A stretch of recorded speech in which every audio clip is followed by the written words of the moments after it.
So I'd like to start out. We'll go into that story a little bit later after we get some of the tough stuff done. We'll need to relax because you're going to be really, really worried. Let's start by getting an assessment from each of you of the danger that we actually face from rogue astronauts or near-Earth objects. Oh, astronauts. That's what I heard. That too, and you know, I'm sitting so close to one that I'm really nervous, that could threaten us here on Earth. And what I want to know is, on my bucket list of concerns, where does this need to fall? Asteroid impacts come from big to small. At the small end that I think we're concerned about are the ones that might only destroy a city. At the large end, you're talking about ones that could destroy, all of human civilization. Now, they are rare, but that doesn't mean you can ignore them. So I wouldn't put them up there with, paying your mortgage this month and that sort of stuff. Everybody needs to do that. But somewhere, someplace, somebody, people like Lindley and so on, need to think about how do we protect the Earth, because it's one of those things that's global in nature. Very few things can be this global.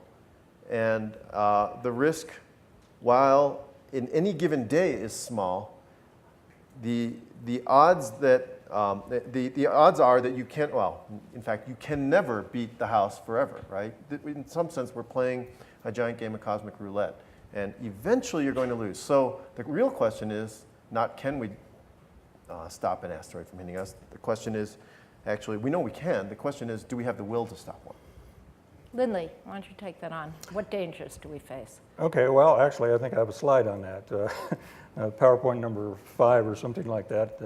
But it's certainly not an everyday risk. It's of something impacting and doing damage at Earth's surface. Of course, we get hit every day by meteoroids. In fact, the Earth accumulates something like 100,000 tons of material a day in fall from space. So it's a natural process, the impact.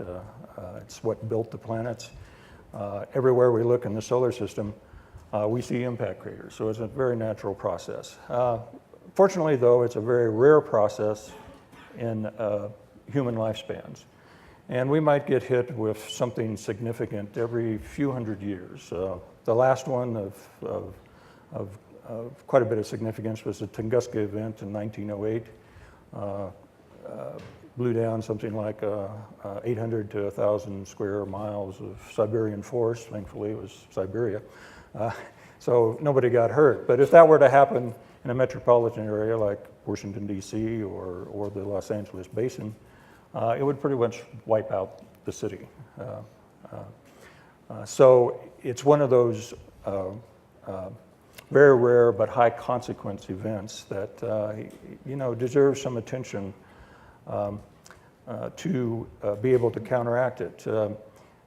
I think now that we are in this era that we have the ability to find these things and predict when they're going to impact the Earth, that we should do that so that we know if one is coming.